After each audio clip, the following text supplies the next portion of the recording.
అందరికీ నమస్కారం. ఇవాళ అసలు కర్మ ఎట్లా వస్తుంది, కర్మ ఎవరిస్తారు, మరి మనుషులమైన మనమే కర్మ రాసుకుంటున్నామా, మనము దేవుని మీద కర్మ ఈ కర్మ దేవుడే ఇచ్చిండని మళ్ళీ దేవుని మీద అంటున్నామా, ఇవన్నీ తెలుసుకుందాం. ఎందుకు అంటే దేవుడు ఈ భూమి మీద కర్మ అనేది అందరికీ ఒకేలాగిస్తుంది, ఒకటేలాగా. ఇప్పుడు పంచభూతాలు అందరికీ ఒకేలాగా సమానంగా ఎట్లయితే ఇచ్చిండో, ఇప్పుడు గాలి కానీ, నీరు కానీ, ఆకాశం కానీ, భూమి కానీ, అగ్ని కానీ, దేవుడు ఈ పంచభూతాలను ఎట్లిచ్చిండో అందరికీ కూడా కర్మ అనేది ఒకటే రీతిగా ఇస్తాడు. అది మనము దేవుడిచ్చిన కర్మని తోసేసి మన కర్మలు మనము రాసుకుంటున్నాం. అది మీకు తెలుసా?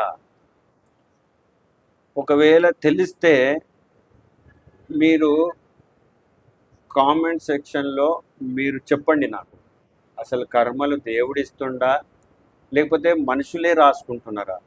మరి దేవుడిస్తే ఎలాంటి కర్మలు ఇస్తాడు, మనుషులతోని ఎలాంటి కర్మలు జరుగుతున్నాయి? కాలిపిలి మనము ఇప్పుడు దేవుణ్ణి బ్లేమ్ చేయొద్దు.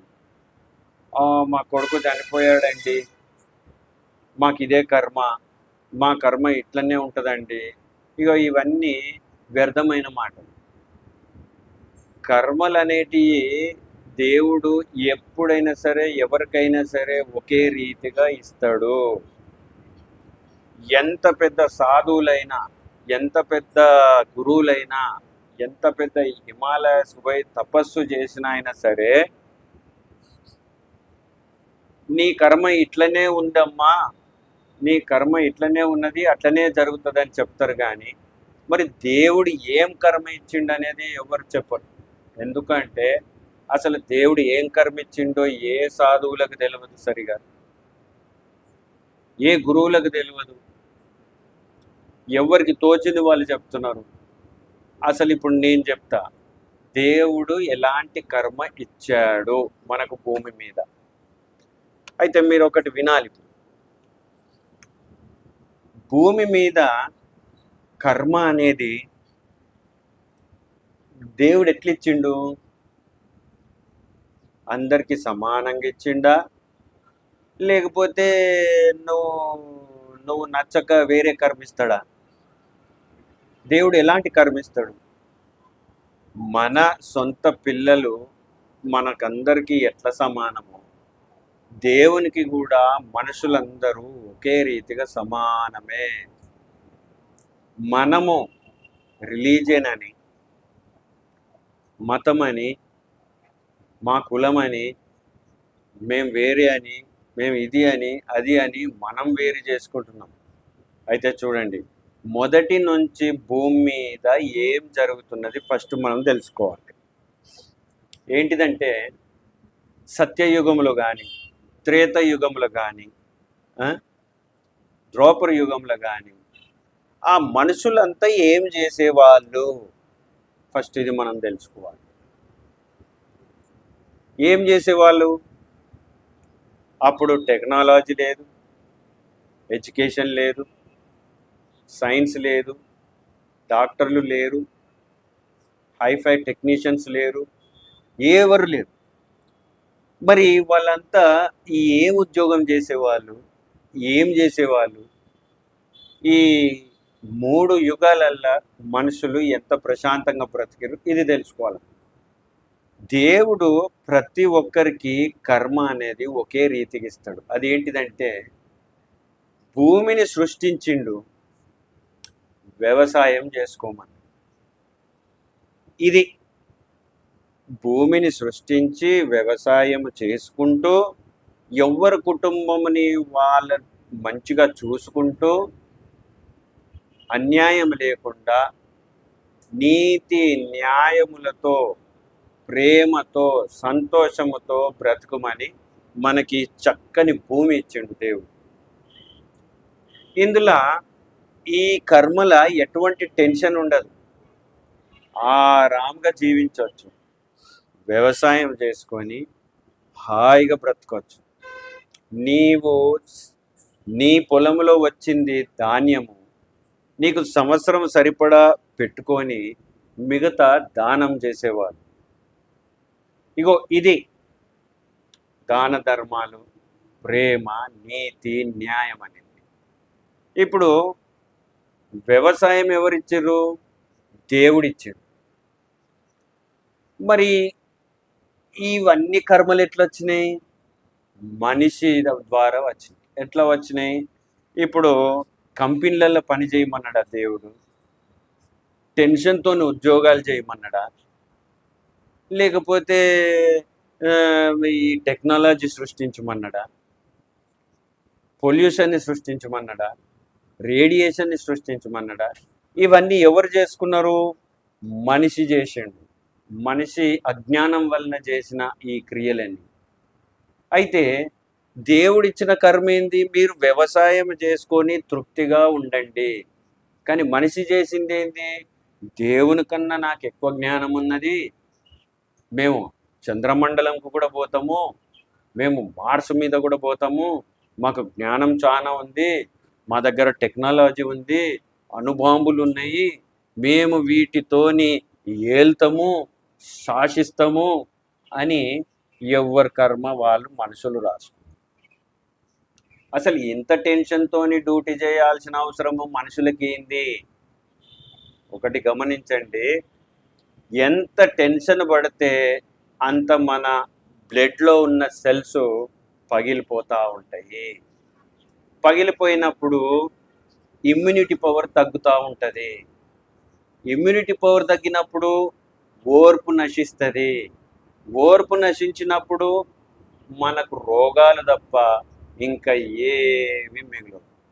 మరి ఇప్పుడు ఈ కర్మలన్నీ ఎవరిచ్చారు? మా కొడుకు బైక్ యాక్సిడెంట్లో చనిపోయాడండి, ఇక దేవుడు ఆ కర్మ రాసిండు, అలాగే అయ్యిందండి. దేవుడు బైక్ సృష్టించమన్నాడా? బైక్ మీద నీ కొడుకును బొమ్మన్నాడా? నీ కొడుకు పోతుంటే యాక్సిడెంట్ చేసుకోమన్నాడా? ఆ కర్మ ఎవరిచ్చారు? ఆ బైక్ మనిషి తయారు చేయకపోతే నీ కొడుకు ఎందుకు చచ్చిపోతాడు అట్లా? మాకు ఇదే రాసి పెట్టుందండి. ఎవరిది వాళ్ళు రాసుకొని దేవుని మీద బండాలు వేసుడు. ఆ దేవుడు మాకు ఇదే కర్మ ఇచ్చాడండి. దేవుడు నిన్ను ఉద్యోగాలు, బైకుల మీద, ఏరోప్లేన్లా, ట్రైన్లా, ఈ టెక్నాలజీ వాడుకోమని, డాక్టర్ల దగ్గర పోమని ఏ దేవుడు చెప్పిండు? అట్లయితే మరి సత్యయుగముల విష్ణుమూర్తి కానీ, త్రేతాయుగములో రాముడు కానీ, ద్రౌపది యుగములో కృష్ణుడు కానీ మీకు కంప్యూటర్ ఎందుకు ఇయ్యలే? దాని ద్వారా రేడియేషన్ వస్తుంది. వాళ్ళు ఎందుకు వాడలే? దాని ద్వారా పొల్యూషన్ వస్తుంది. ఎందుకు పెద్ద ఏసీ బస్సులు రావచ్చు కదా రాముడు, ఎందుకు రాలే? మరి వాళ్ళకి అవసరం ఎందుకు రాలే? ఇవన్నీ దేవునికి తెలుసు అవి పొల్యూషన్ ఇస్తుందని. అగ్రికల్చర్, వ్యవసాయం తప్ప భూమి మీద ఏది చేసినా వ్యర్థమే. దాంతో రేడియేషన్ కానీ, పొల్యూషన్ కానీ వచ్చేది మనుషులు సృష్టించిన దానితోనే వస్తుంది. దేవుడు సృష్టించిన దాంట్లోకి వెళ్ళి రేడియేషన్ రాదు, పొల్యూషన్ రాదు, ఎటువంటి హానికరం ఉండదు. ఎప్పుడైతే మనుషులు మేము మా తెలివిగల్లోలు అనుకొని, మాకు చాలా జ్ఞానం ఉన్నదనుకొని ఇవన్నీ సృష్టించినరో, అక్కడి నుంచి రోగాలు స్టార్ట్ అవ్వడం మొదలుపెట్టింది. అక్కడి నుంచి డాక్టర్లు రావడం మొదలుపెట్టారు. ఇప్పుడు డాక్టర్ అంటే ఏందయ్యా? డాక్టర్ పక్కకు ఒక నెల రోజులు మనం కూడా పని చేస్తే మనం కూడా డాక్టర్లమే అయిపోతాము. అదేమైనా పెద్ద బ్రహ్మ విద్యనా? చదువుతూనే వస్తుందా? చూస్తే రాదా? ఇప్పుడు డాక్టర్లు లేనప్పుడు మన భూమి మీద మరి ఎవరో మనల్ని బాగు చేసిర్రు? వ్యవసాయం చేసుకునే వారికి ఎటువంటి టెన్షన్ ఉండదు కాబట్టి ఎటువంటి రోగాలు రావు. మిగతా అన్నీ ఏదైతే మనిషి సృష్టించిండో మళ్ళా దాన్ని ఏమంటారు? ఆ దేవుడే నాకు జ్ఞానం ఇచ్చిండు, నేను ఏరోప్లేన్ సృష్టించిన. దేవుడు జ్ఞానం ఇస్తే అలాంటివి ఇవ్వడు. దేవుని జ్ఞానము మనుషులకు హానికరంగా ఉండదు. దేవుడు ఏరోప్లేన్ చేసుకునేటట్టయితే మరి రాముడు, కృష్ణుడు వీళ్ళంతా ఏరోప్లేన్లల్లో ఎందుకు రాలే?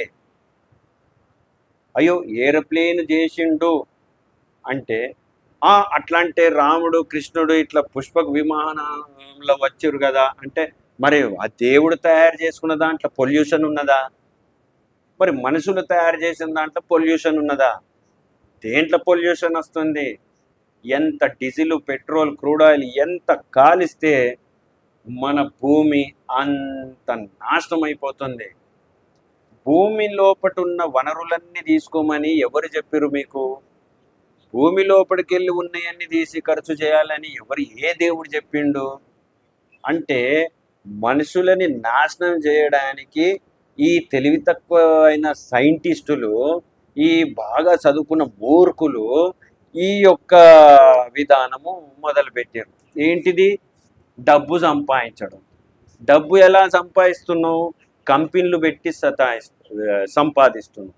ఈ కంపెనీల ద్వారా ఏమొస్తుంది? పొల్యూషన్ వస్తుంది. ఎక్కడైతే కంపెనీలు ఉంటాయో, ఎక్కడైతే ఫ్యాక్టరీలు ఉంటాయో ఆ భూమి కింద ఉన్న నీరంతా ఎందుకు విషపూరితమవుతుంది? కామన్ సెన్స్ లేనోళ్ళకు ఈ మ్యాటర్ అర్థం కాదు. కామన్ సెన్స్ ఉన్నోళ్ళకే ఈ మ్యాటర్ అర్థమవుతుంది. చాలా మంది నాకు కామెంట్ కూడా పెట్టారు కొంతమంది, మరి నువ్వు కూడా టెక్నాలజీ వాడుతున్నావు కదా. బాబు, ఒకసారి నువ్వు గమనించాలి, నేను టెక్నాలజీ వాడుతున్నా. మోరీ సాగు చేసేవాడు మోరీలో దిగాలి కదా. మరి ఈ కామన్ సెన్స్ మీకెందుకు పనికొస్తలేదు? ఈ ఆలోచన మీకెందుకు వస్తలేదు? మోరీ సాగు చేసేటోడు మోరీలో దిగాలి, అందుకని నేను కూడా దిగినా. అయితే వెనకకెళ్ళి ఏనుగులు పోయినా పర్వాలేదు, కానీ ముంగడికెళ్ళి దోమలు పోతే కొట్టి కొట్టి చంపుతారట. ఇగో ఇలాంటి మూర్ఖులు నువ్వెందుకు వాడుతున్నావు? నువ్వు వాడుతలేవా? ఇగో ఇటువంటి విధమైన మాటలు బాగా నేర్చుకున్నారు.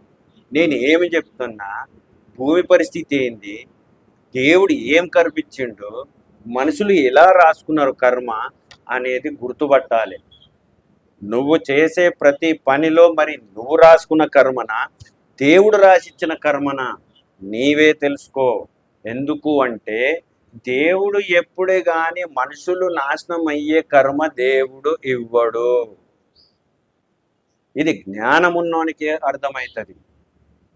ఎంత పెద్ద గురువు అయితే ఏంది, ఎంత పెద్ద తపస్సు చేసిన గురువు అయితే ఏంది, ఎంత పెద్ద సాధువు అయితే ఏంది, కర్మలు ఎలా వస్తున్నాయో చెప్పకపోతే ఎలా? భూమి మీద ఎవరు కర్మ వాళ్ళు రాసుకుంటారు. ఇప్పుడు నిన్ను ఏరోప్లేన్లో ఎవడు బొమ్మన్నాడు? ఏరోప్లేన్ యాక్సిడెంట్ ఎందుకు అవుతుంది?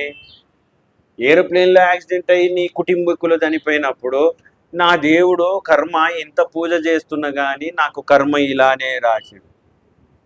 మనుషులు చేసిన కర్మల నువ్వు పోయి మళ్ళా దేవుని మీద నెట్టేయడం, ఆ దేవుడే ఆ కర్మ నాకు ఇచ్చిండు అని. ఇది ఎంత విపరీతమైన చెడ్డ బుద్ధి అంటే, అసలు కర్మ దేవుడు ఏది ఇచ్చిండో తెలియదు, మనుషుల చేత ఏం రాసుకున్నావో నీకు అర్థం కాదు. మరి ఏ విధంగా నువ్వు దేవుని మీద బండాలేస్తారు? మీరు దేవుని మాట వినరు, కానీ ఏదైనా జరిగితే దేవుడే ఆ కర్మ నాకు ఇచ్చిండు అంటారు. ఏం కర్మ ఇచ్చిండు దేవుడు? ఫస్ట్ ముందు నువ్వు అది తెలుసుకో. దేవుడు ఇచ్చిన కర్మ వేరు, నువ్వు రాసుకున్న కర్మ వేరు. అందుకనే ఈ కలియుగంలో కలికి భగవానుడు ఏమంటుండంటే, నేను మీకు ఇచ్చిన భూమి ఎలా ఇచ్చానో నాకు అదే విధమైన భూమి కావాలి, లేకపోతే మొత్తం తుడిచేస్తా. చాలా మంది గ్రహించాలి ఇది. దేవుడు ఏం కర్మ ఇచ్చిండో నువ్వు ఏం కర్మ రాసుకుంటున్నావు? నీకై నువ్వు రాసుకుంటున్నావా? దేవుడు రాసిచ్చిండా? దేవునికి అందరూ సమానమే. దేవుడు ఏ కర్మ ఇచ్చినా అందులో పొల్యూషన్ ఉండదు, రేడియేషన్ ఉండదు, మానవ జాతికి హానికరమైనది ఏది ఉండదు. అదే వ్యవసాయం. ఈ వ్యవసాయం చేసిన వాడికి జ్ఞానం ఉంటుంది. ఈ జ్ఞానం అనుకోని టెక్నాలజీ ఎంబడిపోయిన వాళ్ళకి అజ్ఞానమే ఉంటుంది. దేవుడు డబ్బులు ఇయ్యలే, దేవుడు టెక్నాలజీ ఇయ్యలే, దేవుడు ఈ సైన్స్ అండ్ టెక్నాలజీ ఇయ్యలే, ఎడ్యుకేషన్ ఇయ్యలే. ఎంత చదువుకుంటే అంత మూర్ఖులు, అంత పిచ్చోళ్ళు తయారవుతున్నారు. కనీసము నువ్వు వాడే బండిలకెళ్ళి, నువ్వు వాడే టెక్నాలజీలకు వెళ్ళి రేడియేషన్ వస్తుంది, పొల్యూషన్ వస్తుందన్న సంగతి కూడా మనుషులకు అర్థం కాకుండా పోతుంది. ఒకవేళ అర్థమైనా ఇక ఏం చేద్దాములే, ఇక మన బతుకులు ఇట్లనే అయిపోయాయి, మనం ఇట్లనే ఉందాం. ఇగో ఇదొకటి మూర్ఖపు ఆలోచన. కాబట్టి కర్మ, దేవుడు ఇచ్చిన కర్మ ఏంటి? వ్యవసాయము. మనుషులతో రాయబడిన కర్మ ఏంటి? ఇగో ఈ భూమిని నాశనం చేసే ఈ రేడియేషన్ అండ్ పొల్యూషన్. మన భవిష్యత్తుని పాడు చేయడానికేనా మీ సైంటిస్టులు పుట్టినరు? ఈ భవిష్యత్తుని పాడు చేయడానికేనా మీరు చదువుకుంటుంది? ఈ భవిష్యత్తుని పాడు చేయడానికేనా మీరు టెక్నాలజీ వాడుతుంది? ఈ భవిష్యత్తును మొత్తం నాశనం చేద్దాం అనేనా? పిల్లల భవిష్యత్తు నాశనం చేద్దామనేనా? మొత్తం వనరులు ఎన్ని ఉన్నాయో అన్ని తీసి పారేసి మేము చాలా తెలివిగలము అని అనుకున్న మనిషి ఇప్పుడు లాస్ట్కు 20 సంవత్సరాలకే హార్ట్ అటాక్ వచ్చేంత దుస్థితి మన మనుషుల జాతికి వచ్చేసి. దీన్ని బట్టి నువ్వు ఏ కర్మలు ఉన్నావో నువ్వే ఆలోచించుకో. దేవుడు రాసిన కర్మలో ఉన్నవా, మనిషి రాసిన కర్మలో ఉన్నవా?